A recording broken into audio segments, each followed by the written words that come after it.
नमस्कार, मैं रविश कुमार। भूकंप से दिल्ली जितनी नहीं हिली, उससे ज़्यादा एक पोस्टर से हिल गई है। अगर ऐसा है तो मदर ऑफ डेमोक्रेसी के लिए डांस का दिन है, क्योंकि इस मदर को अब विपक्ष पसंद नहीं है। ये वही करती है जो फादर ऑफ पावर का इशारा होता है। क्या आम आदमी पार्टी का यह आरोप सही है कि मोदी हटाओ देश बचाओ पोस्टर लगाने के कारण एफआईआर हुई है और लोगों की गिरफ्तारियां हुई हैं, पोस्टर हटाए गए हैं? या पुलिस का कहना सही है कि पोस्टर में प्रिंटिंग प्रेस की पूरी जानकारी नहीं थी, इसलिए एफआईआर हुई है? पुलिस और जांच एजेंसियां हमेशा सही काम करती हैं, कम से कम उनके हर बयान से ऐसा ही लगता है। कहीं ऐसा तो नहीं कि जिस तरह से जांच एजेंसियों को केवल विपक्ष के नेता दिखाई देते हैं, उसी तरह से पुलिस को भी अब विपक्षी दलों के पोस्टर नजर आने लगे हैं। दिल्ली में इस तरह से पोस्टर देखकर कोई घबरा गया या किसी को घबराहट में कानून याद आ गया? 2024 के चुनाव को अभी से जीत लेने का दावा करने वाली बीजेपी इस पोस्टर से क्या घबरा सकती है? जिस पार्टी के नेता 400 सीटें आने का दावा कर रहे हों, उस पार्टी को मोदी हटाओ देश बचाओ वाले इस पोस्टर से फर्क नहीं पड़ना चाहिए। एक सवाल तो है कि इन पोस्टरों को इतनी गंभीरता से क्यों लिया गया? क्या ध्यान भटकाने के लिए? अगर कानून का पालन इसी तरह से अक्षरशः किया जाना है, तब तो अदानी समूह पर जो आरोप लग रहे हैं उसकी जांच की रिपोर्ट अब तक आ जानी चाहिए थी। इंडियन एक्सप्रेस की इस रिपोर्ट का क्या हुआ, जिसमें बताया गया कि रक्षा उत्पादन से जुड़ी एक कंपनी में मॉरिशस की कंपनी का निवेश है और उसका लाभ किसके पास जाएगा पता नहीं है।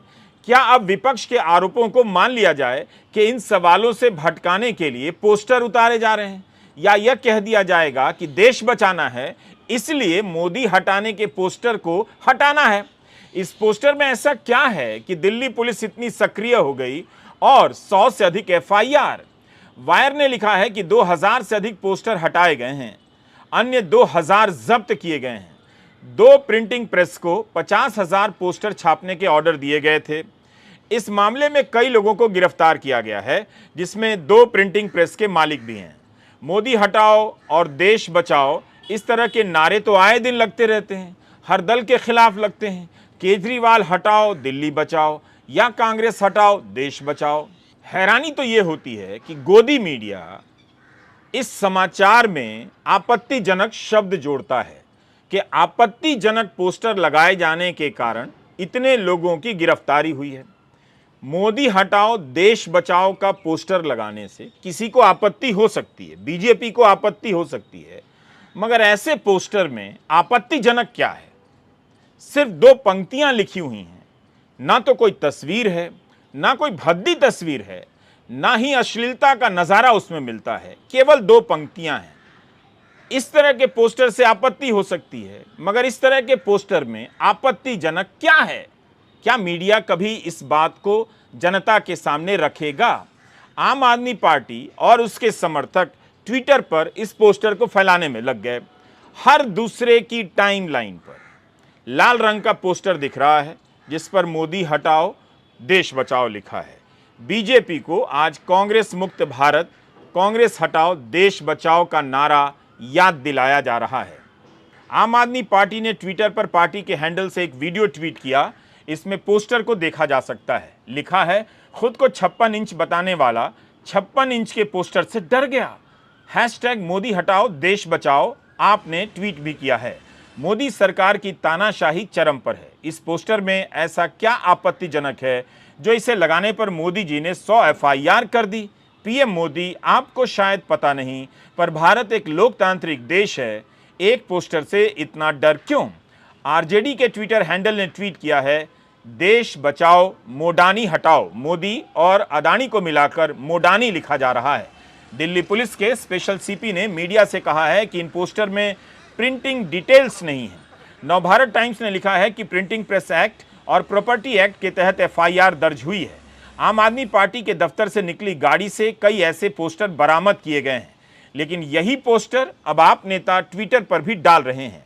संजय सिंह ने इससे ट्वीट किया है, क्या सांसद को भी गिरफ्तार किया जाएगा, या हमें यह जानना बाकी है कि प्रिंटिंग प्रेस एक्ट ट्विटर पर कब लागू होगा। ट्विटर पर यह पोस्टर भर दिया गया है और गोदी मीडिया से सवाल हो रहा है कि इस पोस्टर में ऐसा क्या है, बताया जाए। इस पोस्टर ने दिल्ली में हंगामा खड़ा कर दिया है। यहां तक कि आम आदमी पार्टी से निकाल दिए गए मशहूर वकील प्रशांत भूषण ने भी पोस्टर हटाए जाने और एफआईआर के खिलाफ एक ट्वीट किया है। वे आलोचना कर रहे हैं। उन्होंने इंडियन एक्सप्रेस की एक रिपोर्ट को ट्वीट करते हुए लिखा है कि दिल्ली पुलिस ने 4 लोगों को गिरफ्तार किया और 44 एफआईआर की है। कुछ पोस्टर में मोदी हटाओ देश बचाओ लिखा गया है। दिल्ली के कई इलाकों में यह पोस्टर लगाया गया है, #mother of democracy, #fascist.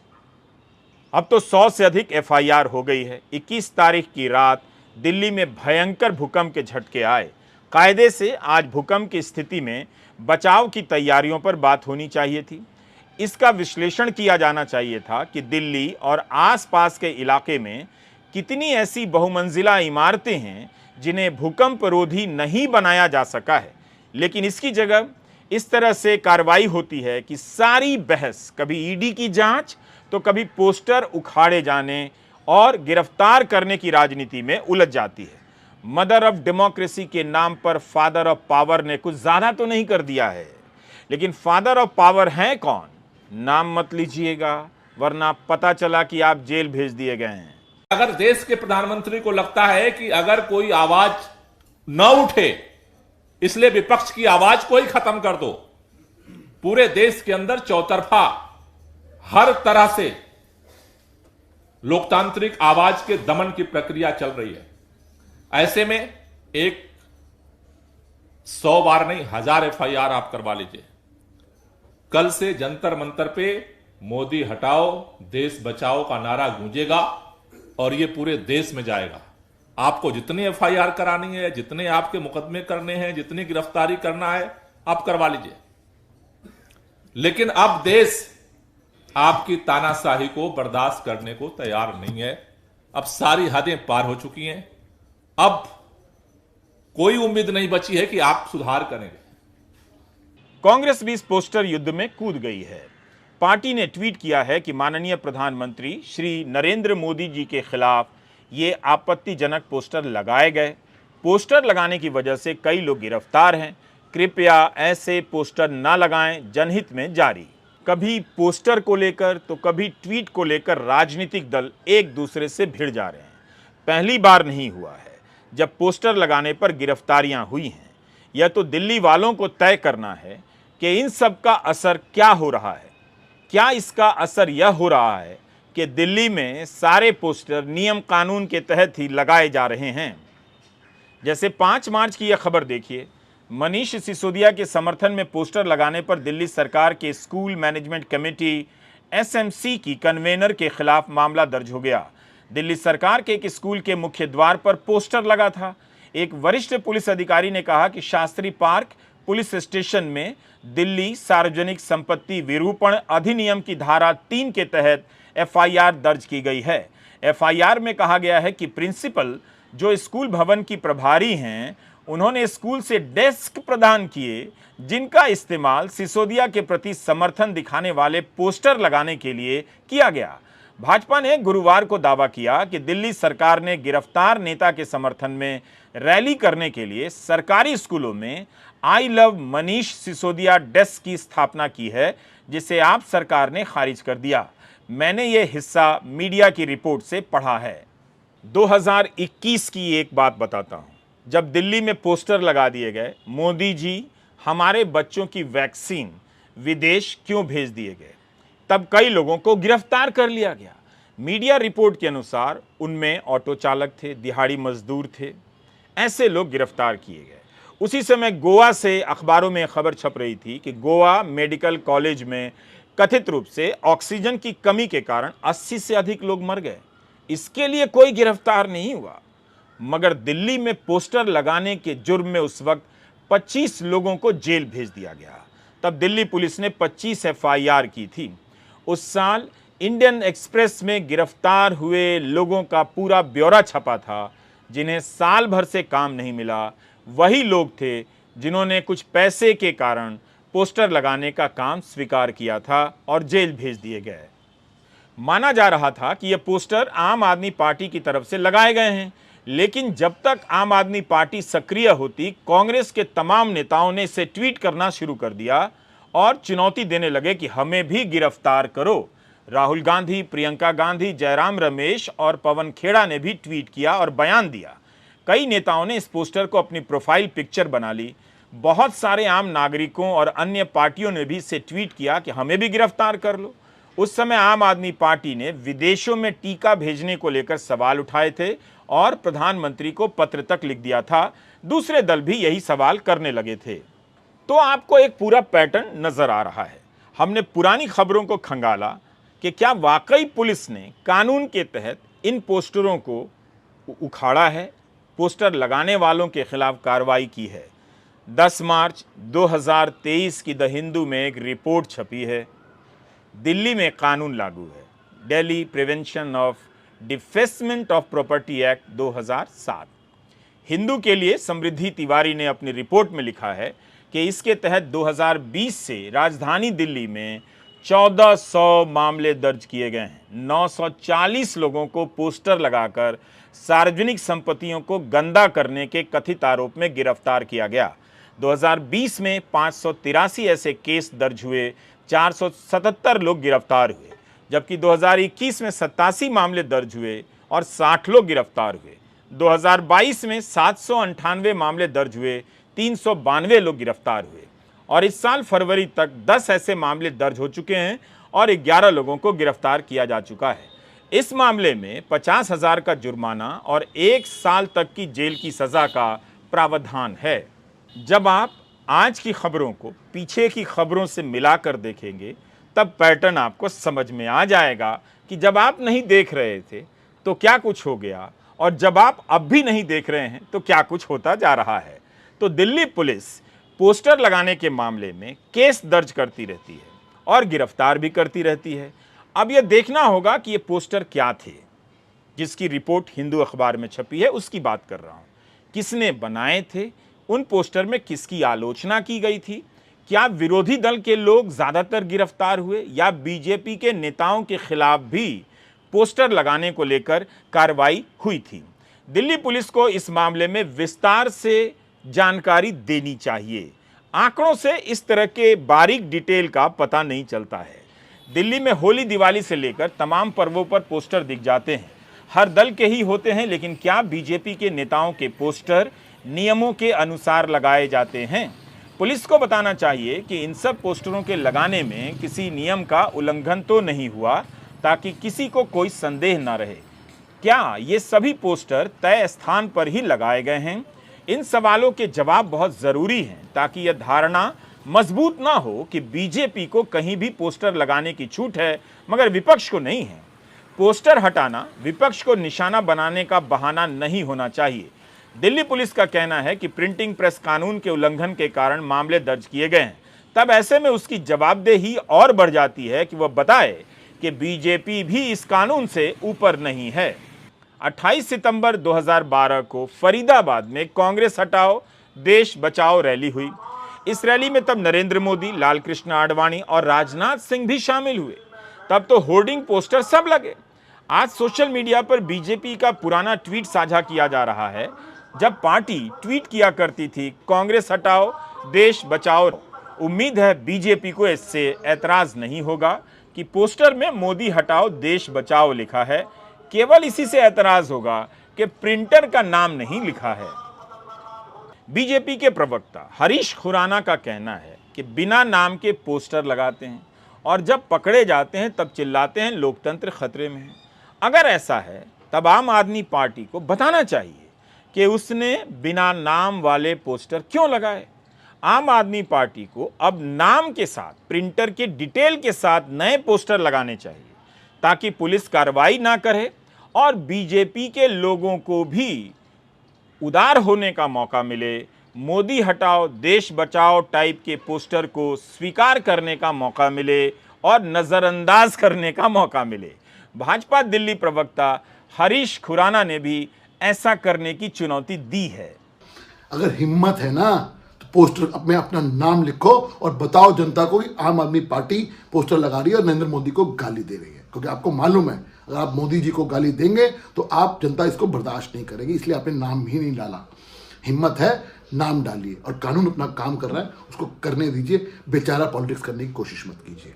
Delhi police की इस तत्परता को लेकर कुछ सवाल पूछे जा सकते हैं।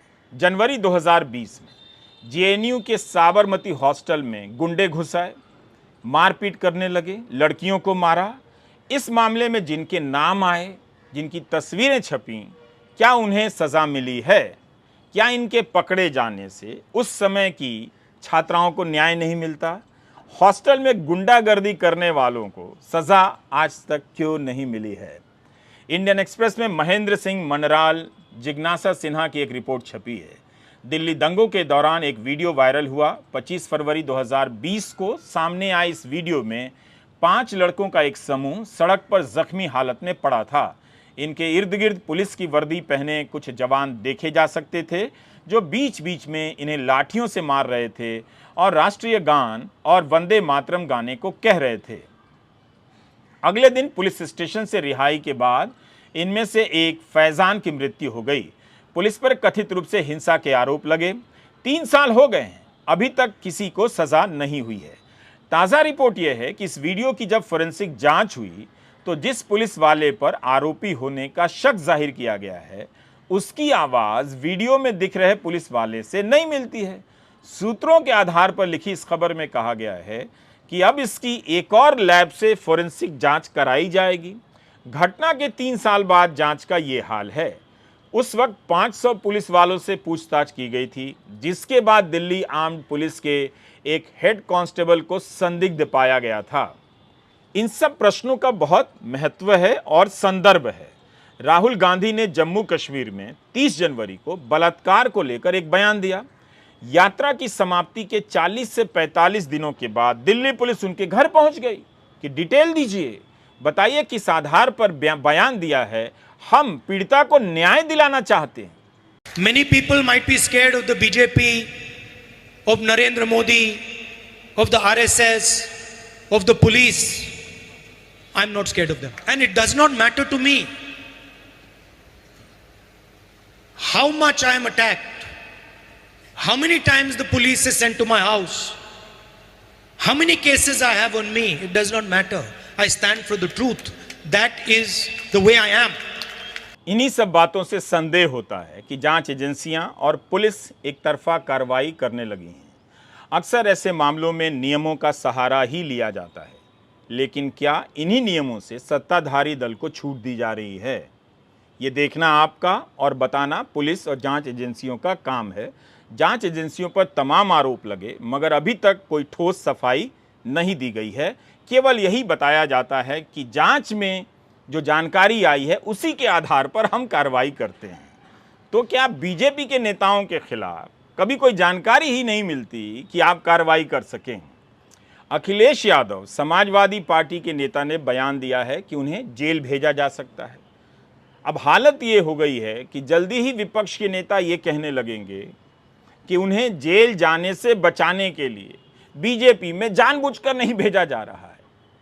मेरी राय में अखिलेश यादव को किरण भाई पटेल से संपर्क करना चाहिए कि जेल जाने से पहले कैसे पीएमओ का अधिकारी बनकर कश्मीर में मौज किया जाता है और 13,500 करोड़ का बैंक फ्रॉड करके देश से कैसे भाग जाया जाता है। ये बात उन्हें मेहुल भाई चौकसी से पूछनी चाहिए। इस बयान का अब कोई मतलब नहीं रह गया कि उन्हें जेल भेजा जा सकता है। नमस्कार, मैं रविश कुमार।